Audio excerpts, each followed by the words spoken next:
ಬೊಂಬಾಟ್ ಅಡುಗೆಗೆ ಸ್ವಾಗತ. ಇವತ್ತು ನಾವು ಮಾಡ್ತಾ ಇರೋದು ಒಂದು ಸೂಪರಾಗಿರೋ ಒಂದು ಚಿಕನ್ ಫ್ರೈ ಬಿರಿಯಾನಿ ಅಂದರೆ chicken fry separate, rice separate ಮಾಡಿ ಒಟ್ಟಿಗೆ ಬ್ಯಾಟಿಂಗ್ ಆಡ್ತಾಯಿದ್ರೆ ಓಹೋ ಹೋ ಹೋ ಹೋ, ಇದು ಯಾರು ಮಾಡಿದ್ರು ಈ ಜೋಡಿ ಅಬ್ಬಬ್ಬಬ್ಬಬ್ಬಬ್ಬ, ಒಬ್ರಿಗೆ ಬಿಟ್ಟು ಒಬ್ರು ಇರಲ್ಲ ಇವರು. ಬನ್ನಿ ಈ ಸೂಪರಾಗಿರೋ ಬಿರಿಯಾನಿ ಮಾಡೋದು ಹೇಗೆ ಅಂತ ನೋಡೋಣ. ಈ ಥರ ಕುದೀತಾ ಇರೋ ನೀರಿಗೆ 2 ಪಲಾವ್ ಎಲೆ ಹಾಕ್ಕೊಳ್ಳೋಣ, 4ರಿಂದ 5 ಲವಂಗ, 2 ಚಿಕ್ಕ ಪೀಸ್ ಚಕ್ಕೆ, 2ರಿಂದ 3 ಏಲಕ್ಕಿ, 1/4 ಟೀ ಸ್ಪೂನ್ ಜೀರಿಗೆ, 2ರಿಂದ 3 ಹಸಿಮೆಣಸಿನ್ಕಾಯಿ. ನೀವು ಖಾರ ಜಾಸ್ತಿ ಬೇಕಿದ್ರೆ ಇನ್ನೊಂದು 2 ಸೇರಿಸ್ಕೋಬೋದು. ಸ್ವಲ್ಪ ಪುದೀನ, ಸ್ವಲ್ಪ ಕೊತ್ತಂಬರಿ ಸೊಪ್ಪು, ಅರ್ಧ ಲಿಂಬೆಹಣ್ಣಿನ ರಸ. ಉಪ್ಪು ಸ್ವಲ್ಪ ಜಾಸ್ತಿನೇ ಹಾಕ್ಕೊಳ್ಳಿ. ಏನಂದರೆ ಈ ಉಪ್ಪು ನೀರು ಟೇಸ್ಟ್ ಮಾಡಿದ್ರೆ ಲೈಟಾಗೆ ಉಪ್ಪು ಜಾಸ್ತಿ ಇದ್ದಂಗೆ ಇರಬೇಕು, ಇಲ್ಲಾಂದರೆ ಏನಾಗುತ್ತೆ ಅಂದರೆ ಈ ರೈಸು ತುಂಬ ಸಪ್ಪೆ ಆಗಿಬಿಡುತ್ತೆ. ಅರ್ಧ ಟೀ ಸ್ಪೂನಷ್ಟು ಎಣ್ಣೆ. ಇವಾಗ ಇದಕ್ಕೆ ಅರ್ಧ ಗಂಟೆ ನೆನೆಸಿಟ್ಟಿರೋ ಅಂಥ ಬಾಸ್ಮತಿ ರೈಸ್ ಹಾಕ್ಕೊತಾ ಇದ್ದೀನಿ. ನೀವು ಬೇಕಂದರೆ ಮನೆ ಮಾಡೋ ರೈಸ್ ಹಾಕ್ಕೊಳ್ಳೋಂಗಿದ್ರೆ ಅರ್ಧ kg ಚಿಕನ್ಗೆ ಅರ್ಧ kg ರೈಸ್ ಹಾಕ್ಕೊಳ್ಳಿ. ಬಾಸ್ಮತಿ ಹಾಕ್ಕೊಳ್ಳೋಂಗಿದ್ರೆ ಅರ್ಧ kg ಚಿಕನ್ಗೆ 300 ಗ್ರಾಮ್ ಅಷ್ಟು ಬಾಸ್ಮತಿ ರೈಸ್ ಹಾಕ್ಕೊಂಡ್ರೆ ಸಾಕಾಗುತ್ತೆ. ಯಾಕಂದರೆ ಇದು ತೀರಾ ಉದ್ದ ಗ್ರೈನ್ಸ್ ಆಗುತ್ತಲ್ಲ, ಅದಕ್ಕೇ. ಈ ಬಿರಿಯಾನಿಲಿ ಟೆನ್ಷನ್ ತೊಗೊಳ್ಳೋ ವಿಷಯನೇ ಇಲ್ಲ. ಏನಂದರೆ ರೈಸ್ನ ಫುಲ್ 100% ಬೇಯಿಸ್ಬಿಡ್ತೀವಿ. ಚೆನ್ನಾಗಿ ಇವಾಗ ಅನ್ನ ಬೆಂದಿದೆ, ಇದನ್ನು ಇವಾಗ ಸೋಸ್ಕೊಂಬಿಡೋಣ. ಸೋಸ್ಕೋಬೇಕಾದ್ರೆ ಕೆಳಗಡೆ ಒಂದು ಪಾತ್ರೆನೂ ಇದೇ ಥರ ಇಟ್ಕೊಳ್ಳಿ. ಏನಂದರೆ ಆ ಕೆಳಗಡೆ ಬಿಸಿ ನೀರು ಇದೆಯಲ್ಲ, ಆ ಹವೆಲೇ ಈ ಅನ್ನ ಬಿಸಿನೇ ಇರುತ್ತೆ ನಾವು ಚಿಕನ್ ಮಾಡ್ಕೊಳ್ಳೋವರೆಗೂ. ಇವಾಗ ಇದನ್ನು ಲೈಟಾಗಿ ಈ ಥರ ಸ್ಪ್ರೆಡ್ ಮಾಡ್ಕೊಳ್ಳೋಣ. ಸ್ಪ್ರೆಡ್ ಮಾಡ್ಕೊಂಡಾದ್ಮೇಲೆ ನಾನು ಬೆಚ್ಚಗಿರೋ ನೀರಲ್ಲಿ ಕೇಸರಿನ ಇಟ್ಟಿದ್ದೆ, ಅದನ್ನು ಸ್ವಲ್ಪ ಈ ಕೇಸರಿ ನೀರನ್ನ ಹಾಕ್ಕೊಳ್ಳೋಣ ಇದ್ರ ಮೇಲೆ. ಆಮೇಲೆ ಈ ಥರ ಮುಚ್ಚಿಟ್ಬಿಡೋಣ. ಇನ್ನೊಂದು ಪ್ಯಾನಲ್ಲಿ 4ರಿಂದ 5 ಟೇಬಲ್ ಸ್ಪೂನ್ ಎಣ್ಣೆ ತೊಗೊಳ್ಳೋಣ. ಈ ಎಣ್ಣೆ ಬಂದು ನಾನು ಆನಿಯನ್ ಫ್ರೈ ಮಾಡ್ಕೊಂಡಿದ್ನಲ್ಲ, ಅದೇ ಎಣ್ಣೆ ಇದು. ಎಣ್ಣೆಗಾದ್ಮೇಲೆ 3 ಮೀಡಿಯಮ್ ಸೈಜ್ ಈರುಳ್ಳಿನ ಸಣ್ಣದಾಗಿ ಹೆಚ್ಚಿಟ್ಕೊಂಡಿದ್ದೆ, ಅದನ್ನು ಹಾಕೊತಾ ಇದ್ದೀನಿ. ಇದನ್ನು ಎಲ್ಲಿವರೆಗೂ ಫ್ರೈ ಮಾಡಬೇಕು ಅಂದರೆ ಲೈಟಾಗಿ ಕಂದು ಬಣ್ಣ ಬರೋವರೆಗೂ ಫ್ರೈ ಮಾಡ್ಕೊಳ್ಬೇಕಾಗತ್ತೆ. ಸ್ವಲ್ಪ ಉಪ್ಪು ಹಾಕ್ಕೊಂಡು ಮಾಡೋದ್ರಿಂದ ಸ್ವಲ್ಪ ಜಲ್ದಿ ಆಗುತ್ತೆ. ನೋಡಿ, ಈ ಥರ ಲೈಟಾಗಿ ಕಂದು ಬಣ್ಣ ಬಂದಾದಮೇಲೆ ಇದಕ್ಕೆ 2 ಹಸಿಮೆಣಸಿನ್ಕಾಯಿ ಹಾಕೊತಾ ಇದ್ದೀನಿ. ಅದ್ರ ಜೊತೆನೇ 1 ಟೀ ಸ್ಪೂನಷ್ಟು ಶುಂಠಿ ಬೆಳ್ಳುಳ್ಳಿ ಪೇಸ್ಟ್ ಹಾಕೋತಾ ಇದ್ದೀನಿ.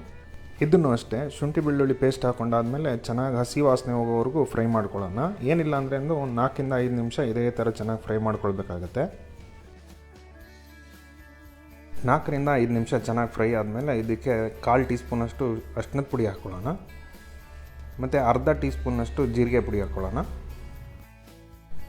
1 ಟೀ ಸ್ಪೂನ್ ಧನಿಯಾ ಪುಡಿ, 1 ಟೀ ಸ್ಪೂನ್ ಖಾರದ ಪುಡಿ, 1 ಟೀ ಸ್ಪೂನ್ ಕಾಶ್ಮೀರಿ ಚಿಲ್ಲಿ ಪುಡಿ. ಇದು ಕಲರ್ಗೆ ಒಳ್ಳೆ ಕಲರ್ ಕೊಡುತ್ತೆ ಚಿಕನ್ ಫ್ರೈಗೆ. ಸ್ವಲ್ಪ ಪುದೀನ, ಸ್ವಲ್ಪ ಕೊತ್ತಂಬರಿ ಸೊಪ್ಪು. ಇದೆಲ್ಲ ಹಾಕ್ಕೊಂಡು ಚೆನ್ನಾಗಿ ಒಂದ್ಸಲಿ ಮಿಕ್ಸ್ ಮಾಡಿಕೊಂಡು 1ರಿಂದ 2 ನಿಮಿಷ ಇದೇ ಥರ ಚೆನ್ನಾಗಿ ಫ್ರೈ ಮಾಡ್ಕೊಳ್ಳೋಣ. 2 ನಿಮಿಷ ಚೆನ್ನಾಗಿ ಫ್ರೈ ಆದಮೇಲೆ ಇದಕ್ಕೆ ದೊಡ್ಡ ಸೈಜಿಂದ 2 ಟೊಮ್ಯಾಟೋನ ಸಣ್ಣದಾಗಿ ಹೆಚ್ಚಿಟ್ಕೊಂಡಿದ್ದೆ, ಅದನ್ನು ಹಾಕೊತಾ ಇದ್ದೀನಿ. ಇದನ್ನು ಎಲ್ಲ ಚೆನ್ನಾಗಿ ಮಿಕ್ಸ್ ಮಾಡಿಕೊಂಡು ಟೊಮ್ಯಾಟೊಗಳನ್ನ ಮೃದುವಾಗೋವರೆಗೂ ಬೇಯಿಸ್ಕೊಂಬಿಡೋಣ. ಇದಕ್ಕೆ ಇವಾಗ ಅರ್ಧ kg ಚಿಕನ್ ಲೆಗ್ ಪೀಸ್ಗಳನ್ನ ಹಾಕೊಳ್ಳೋಣ. ಲೆಗ್ ಪೀಸ್ಗೆ ಎಲ್ಲ ಮಧ್ಯದಲ್ಲಿ ಗೆರೆ ಥರ ಎಳ್ಕೊಂಡಿದ್ದೀವಿ ನೋಡಿ, ಅದು ಮಸಾಲೆ ಚೆನ್ನಾಗಿ ಹೋಗಿ ಸೇರಿಕೊಳ್ಳಿ ಅಂತ. ಇದನ್ನು ಇವಾಗ ಚೆನ್ನಾಗಿ ಮಿಕ್ಸ್ ಮಾಡಿಕೊಂಡು ಮುಚ್ಚಳ ಹಾಕಿ ಬೇಯಿಸ್ಕೊಳ್ಳೋಣ. ಇದೇ ಟೈಮಲ್ಲಿ ನಿಮಗೆ ಸ್ವಲ್ಪ ಉಪ್ಪು ಕಮ್ಮಿ ಅನಿಸಿದ್ರೆ ಹಾಕ್ಕೋಬೋದು. ಮುಚ್ಚಳ ಹಾಕಿ ಲೋ ಫ್ಲೇಮಲ್ಲಿ ಒಂದು 5 ನಿಮಿಷ ಬೇಯಿಸ್ಕೊಂಡಾದ್ಮೇಲೆ ಇದೇನಾದರೂ ಚಿಕನ್ ನೀರು ಬಿಟ್ಟಿದ್ದರೆ ನೀರು ಹಾಕ್ಕೊಳ್ಬೇಡಿ. ನೀರು ಬಿಟ್ಟಿಲ್ಲ ಅಂತಂದರೆ ಒಂದು ಅರ್ಧ ಲೋಟ ಅಷ್ಟು ನೀರು ಹಾಕ್ಕೊಂಡು ಇದನ್ನು ಚೆನ್ನಾಗಿ ಮಿಕ್ಸ್ ಮಾಡ್ಕೊಳ್ಳೋಣ. ಪುನಃ ಮುಚ್ಚಳ ಹಾಕ್ಕೊಂಡು ನೆಕ್ಸ್ಟ್ ಇನ್ನೊಂದು 5 ನಿಮಿಷಕ್ಕೆ ಒಂದ್ಸಲಿ ಚೆಕ್ ಮಾಡಿ ನೋಡ್ಕೊಳ್ಳೋಣ. ಈ ಥರ ಚೆನ್ನಾಗಿ ನೀರು ಬಿಟ್ಟಾದಮೇಲೆ ಮೇಲೆ ಮುಚ್ಚಳ ಹಾಕಿ ಬೇಯಿಸ್ಕೊಳ್ಳೋ ಅವಶ್ಯಕತೆ ಇಲ್ಲ. ಇದನ್ನು ಓಪನ್ ಆಗೇ ಚಿಕನ್ ಲೆಗ್ ಪೀಸ್ಗಳೆಲ್ಲ ಬೇಯೋವರೆಗೂ ಇದೇ ಥರ ಚೆನ್ನಾಗಿ ಫ್ರೈ ಮಾಡ್ಕೊಳ್ಳೋಣ. 10 ನಿಮಿಷ ಆದಮೇಲಂತೂ ಬಾಯಲ್ಲಿ ನೀರು ಬರೋ ಥರ ಕಲರು, ಆ ಪರಿಮಳ, ಅಯ್ಯೋ ಹಂಗೆ ಒಂದು ಸ್ವಲ್ಪ ಹಂಗೆ ಟೇಸ್ಟ್ ಮಾಡಿ ನೋಡಿದೆ, ಸೂಪರಾಗಿದೆ.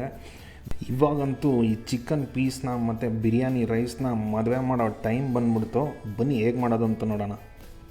ಒಂದು ಪೀಸು, ಸ್ವಲ್ಪ ಗೊಜ್ಜು, ಅದರ ಮೇಲೆ ರೈಸು, ಅದ್ರ ಮೇಲೆ ಸ್ವಲ್ಪ ಕೊತ್ತಂಬರಿ ಸೊಪ್ಪು, ಫ್ರೈಡ್ ಆನಿಯನ್ಸು ಹಾಕಿ ಕೊಟ್ಟ ಅಂದರೆ ಮನೇಲಿ ತಿಂದವರಂತೂ ಫಿದಾ ಆಗ್ಬಿಡ್ತಾರೆ ನಿಮ್ಮ ಬಿರಿಯಾನಿ ಮೇಲೆ. ಫೋಟೋಲಿ ಚಿಕನ್ ಪೀಸ್ ಕಾಣಲ್ಲ ಅಂತ ಈ ಥರ ಸಪ್ರೇಟಾಗಿ ಹಾಕ್ಕೊಂಡಿದ್ದೆ. ಅಂದ್ರೂ ಈ ಸ್ವಲ್ಪ ಗೊಜ್ಜು ತೊಗೊಂಡು ಆ ರೈಸಿಗೆ ಮಿಕ್ಸ್ ಮಾಡಿಕೊಂಡು ತಿಂತಾ ಇದ್ದರೆ ಓಹೋ. ನೀವು ಈ ಆಂಧ್ರ ಸ್ಟೈಲ್ ಜೋಡಿನ ಒಂದ್ಸಲಿ ಮನೇಲಿ ಟ್ರೈ ಮಾಡ್ಕೊಳ್ಳಿ ಅಂತ ಹೇಳ್ತಾ ಈ ವಿಡಿಯೋನ ಮುಗಿಸ್ತಾ ಇದ್ದೀನಿ.